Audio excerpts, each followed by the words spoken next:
আসসালামু আলাইকুম সুপ্রিয় দর্শক, আশা করি আপনারা সবাই ভালো আছেন। আজকে আমি কাজাখস্তানের আলমাটি শহরের একটা রাস্তার উপরে দাঁড়িয়ে আছি। আমি এক জায়গায় যাইতেছিলাম, তো এইখানে ভাবলাম আপনাদেরকে কাজাখস্তানের যে রাস্তার মধ্যে কী ধরনের জ্যাম হয় সেই চিত্রটা আপনাদের সামনে তুলে ধরি, এবং সাথে সাথে আমি আপনাদেরকে আজকে গুরুত্বপূর্ণ একটা কিছু তথ্য দেব আজকের ভিডিওর মাধ্যমে। আশা করি আপনারা আমার ভিডিওটি শেষ পর্যন্ত থাকবেন। যারা আমার ইউটিউব চ্যানেলটিতে নতুন, দয়া করে চ্যানেলটি সাবস্ক্রাইব করতে ভুলবেন না।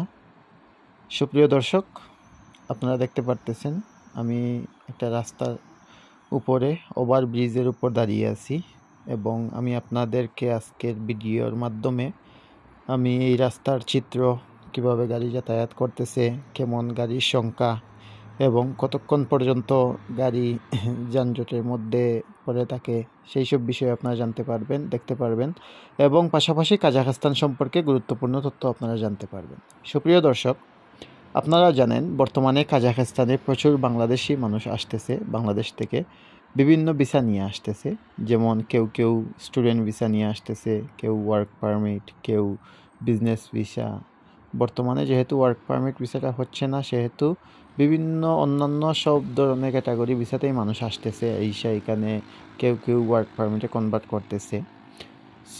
কাজাখস্তানের বর্তমানে বাংলাদেশের মানুষের কাছে কাজাখস্তান সম্পর্কে অনেকের কাছে সঠিক ধারণা আছে, আবার অনেকের কাছে ভুল ধারণা নিয়ে অনেকে আবার আসার চেষ্টা করতেছে। আসলে ভুল ধারণাটা বলতে কীরকম আমি আগে বলি। অনেকেই আমার যেহেতু ফেসবুক পেজ আছে মাসুম আহমেদস ওয়ার্ল্ড, আপনারা সেইখানে ভিজিট করতে পারেন এবং সেইখানে ভিডিওগুলো দেখতে পারবেন। আমি স্ক্রিনের মধ্যে আমার ফেসবুক পেজেরও আপনাদেরকে লিংক দিয়ে দেব বা নাম দিয়ে দেব, আপনারা ফেসবুক পেজে দেখতে পারেন। আমার অন্য আরেকটি ইউটিউব চ্যানেল আছে মাসুম আহমেদস ওয়ার্ল্ড, সেইটাও আপনারা ভিজিট করতে পারেন। প্রথমে আমি বলতেছি যে কাজাখস্তান সম্পর্কে অনেক মানুষের ভুল ধারণা কী এবং কোন ভুল ধারণার কারণে মানুষ আসতেছে, আইসা অনেকেই বিভিন্ন বিড়ম্বনার শিকার হচ্ছেন। যেমন অনেকেই মনে করেন কাজাখস্তান হচ্ছে ইউরোপের মতো একটা দেশ, এইখানে আসলেই আপনারা সাথে সাথে কাজাখস্তানের লিগ্যালিটি পেয়ে যাবেন, পাসপোর্ট পেয়ে যাবেন। এরকম অনেকেই আমাকে আমার ফেসবুক পেজে ইনবক্সে নক করে জিজ্ঞেস করছেন যে কাজাখস্তানে আসলে নাকি পাসপোর্ট পাওয়া যায়, কতদিন পর পাওয়া যায়। এটা সম্পূর্ণ একটি ভুল ধারণা। যারা এরকম চিন্তা করতেছেন যে আসলেই সাথে সাথে লিগ্যাল হয়ে যাবেন, পাসপোর্ট পেয়ে যাবেন, এটা সম্পূর্ণ ভুল ধারণা। এই ধারণাটা আপনারা ভিতরে রাখবেন না। এই চিন্তা করে যদি আপনারা কাজাখস্তানে আসেন, আপনারা অনেক ভুল করবেন। আরেকটা ভুল ধারণা যেটা মানুষের কাছে আছে, যে সবাই মনে করে কাজাখস্তানে আসলে বিভিন্ন এজেন্সি বা দালালরা মিথ্যা তথ্য দিয়ে থাকে যে আসলেই এইখানে লাখ টাকা ইনকাম, কোনো কথা হবে না, শুধু লাখ টাকা ইনকাম করতে পারবেন। এইটাও আরেকটা সম্পূর্ণ ভুল ধারণা। এইখানে মনে করেন আপনারা যদি কষ্টের কাজ করেন, কনস্ট্রাকশনের কাজ বা যে কোনো পরিশ্রমের কাজ করেন, মোটামুটি আপনারা 40-50 হাজার টাকা নর্মালি ইনকাম করতে পারবেন।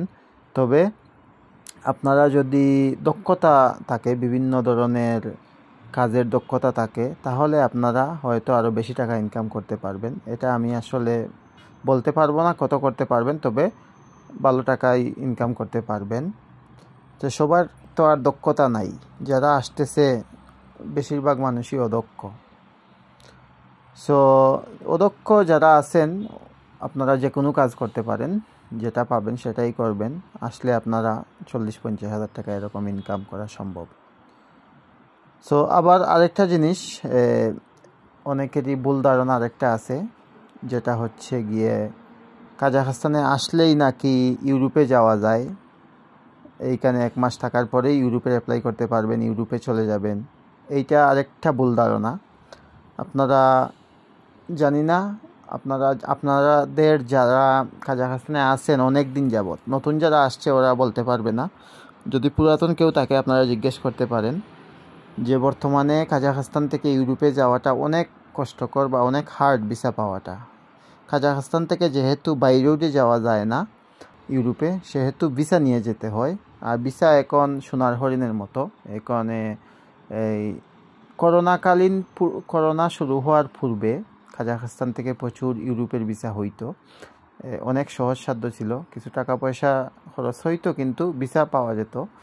করোনা মহামারী শেষ হওয়ার পর শুরু হলো রাশিয়া ইউক্রেনের যুদ্ধ। তো এই সব কিছু মিলাইয়া বর্তমানে কাজাখস্তান থেকে ইউরোপের ভিসাটা পাওয়া অনেক কষ্টকর, বা এক কথায় বলতে গেলে না হয় না বললেই চলে। মাঝে মধ্যে একটা দুইটা ভিসা যদি কারো ভালো কোয়ালিফিকেশন থাকে, বা মনে করেন যদি ভালো কোনো দেশের লাইন থাকে, তাইলে একটা দুইটা ভিসা হয়। বা যারা কাজাখস্তানে আইসা ইউরোপে যাওয়ার চেষ্টা করতে চান বা চলে যাবেন এইরকম ভাবতেছেন, আপনারা বর্তমানে এইটা ভাবলে একটা ভুল করবেন, কারণ এইখান থেকে বর্তমানে ভিসা হচ্ছে না। যদি আপনারা ধৈর্য ধরে থাকতে পারেন কাজাখস্তানে, তাহলে আপনারা ভিসা পাবেন। কারণ কখন কোন সুযোগ আসে সেটা বলা যায় না। এখন কষ্টকর হচ্ছে ইউরোপে যাওয়াটা, হয়তো সামনের দিকে আরও সহজ হবে। এখন আসি যে এখানে কি কি সুযোগ সুবিধা আপনারা পাবেন।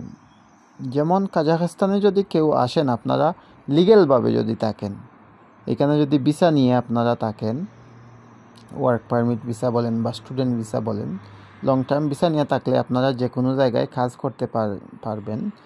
মনে করেন যে কোনো জায়গায় কাজ করলে যেই বেতনটাই পান না কেন, আপনারা মোটামুটি আপনারা চলাফেরা করতে পারবেন এই টাকা দিয়ে। দুবাই, সৌদি আরব থেকে কাজাখস্তানের ইনকামটা মোটামুটি বলা যায়, যদি কাজ আপনারা রেগুলার করেন তাহলে ভালো আছে। এবং আপনারা এইখানে অনেকেই আমাকে বলেন যে এইখানে আসার পর কি ব্যবসা করতে পারবেন। আসলে ব্যবসা জিনিসটা তো এত সহজ না। ব্যবসা করতে হলে আপনাকে লিগ্যালভাবে একটা দেশে থাকতে হবে, তারপরে এইখানের ভাষা শিখতে হবে, আইন কানুন জানতে হবে, ব্যবসার নিয়ম কানুন জানতে হবে। আপনারা আগে কাজ করতে হবে, কোথাও কাজ করে এইসব বিষয়ে অভিজ্ঞতা অর্জন করতে হবে, তারপরে ব্যবসা করতে হবে। আপনি আইসায় যে ব্যবসা খুলে ফেলবেন, লাখ টাকা ইনকাম করতে পারবেন, এইরকম চিন্তাভাবনা করবেন না। সো কাজাখস্তান আসলে আপনারা জানেন, কাজাখস্তান মধ্য এশিয়ার একটি বৃহত্তম একটা দেশ। এবং কাজাখস্তানের আশেপাশে যে দেশগুলো আছে, যেমন রাশিয়া, চায়না, উজবেকিস্তান, সো এইসব দেশগুলো, রাশিয়া, চায়না তো আপনারা জানেন এগুলো উন্নত একটা দেশ। আবার উজবেকিস্তানটা অনেক সুন্দর একটা দেশ, কিন্তু কাজাখস্তানের চেয়ে নিম্ন স্তরে আছে, দেখতে অনেক সুন্দর উজবেকিস্তান। এবং কাজাখস্তানে যারা ভ্রমণের জন্য আসতে চান, আপনাদের জন্য অনেক সুন্দর একটা দেশ হবে ভ্রমণের জন্য। বিশেষ করে আলমাটি শহরে আপনারা আসলে আপনারা সম্পূর্ণ প্রাকৃতিক একটা শহর দেখতে পারবেন, এবং অনেক পুরনো জায়গা দেখতে পারবেন, সুন্দর সুন্দর জায়গায় ঘুরতে পারবেন। সো ভ্রমণের জন্য অনেক সুন্দর একটা জায়গা হচ্ছে আলমাটি শহর। সো যারা ভ্রমণে আসবেন, আপনারা আশা করি উপভোগ করতে পারবেন। সো সুপ্রিয় দর্শক, আশা করি আপনারা আমার ভিডিওটা ধৈর্য সহকারে দেখতেছেন।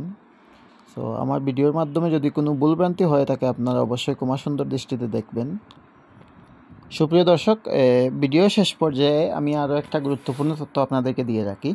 আমি প্রায় ভিডিওতেই বলে থাকি যে আপনারা যারা নতুন কাজাখস্তানে আসবেন, আপনারা বুঝে শুনে আসবেন, সঠিক ধারণা নিয়ে, এবং যার মাধ্যমে আপনি আসবেন সে যে বিগত মানুষগুলা পাঠিয়েছে, ওদের সাথে আপনি কথা বলবেন।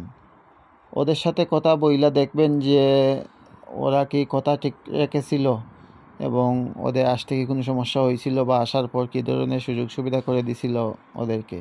কারণ আপনারা ওই লুবে পরে আসবেন না, কারণ লুবে পরে অনেকেই কাজাখস্তানে আসার উদ্দেশ্যে বিভিন্ন দেশে আটকে আছে, অনেকেই দেশে ব্যাক করতেছে, যেমন উজবেকিস্তান, কিরগিজস্তান, তাজিকিস্তান, এইসব দেশগুলোতে আইসা 2 মাস, 4 মাস, 6 মাস পর্যন্ত মানুষ কাজাখস্তানে আইসা ঢুকতে পারতেছে না।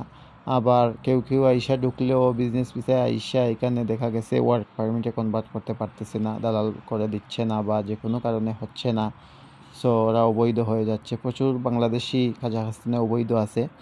আসলে বাংলাদেশিরা কাজাখস্তানে অবৈধ থাকার কারণে এইখানে ইমিগ্রেশনটা অনেক হার্ড বাংলাদেশিদের ব্যাপারে, এবং আসলে গত 5-6 বছর আগেও কাজাখস্তানে তেমন কোনো বাঙালি ছিল না, আর যারাই ছিল সবাই মোটামুটি বৈধভাবে ছিল। তখন ইমিগ্রেশনটা অনেক সহনশীল ছিল, সহনীয় ছিল, দেখলেই ওরা খুব সুন্দর ব্যবহার করত। এখন দেখলেই আসলে বাঙালিদেরকে যেখানেই দেখে সবাইকে চেকিং করে, জিজ্ঞাসা করে। সো একটাই অনুরোধ, আপনারা যারাই আসবেন আপনারা বুঝে শুনে এবং ভিসা হাতে পাওয়ার পর আসবেন। আপনাদেরকে যদি কোনো দালাল বলে যে যাওয়ার পরেই ভিসা দিয়ে দেব, উজবেকিস্তানে যাও 1 সপ্তাহ থাকো, এইটায় আপনারা আসবেন না, আইসা বিপদে পড়বেন। সো আপনারা বাংলাদেশ থেকে সরাসরি ভিসা নিয়ে চেষ্টা করবেন কাজাখস্তানে আসার। সুপ্রিয় দর্শক, আজকের ভিডিওটি আর লম্বা করব না, আমি ভিডিওটি শেষ পর্যায়ে চলে এসেছি। সবাই ভালো থাকবেন, সুস্থ থাকবেন এবং পরবর্তী ভিডিও দেখার অনুরোধ রইল। আল্লাহ হাফিজ।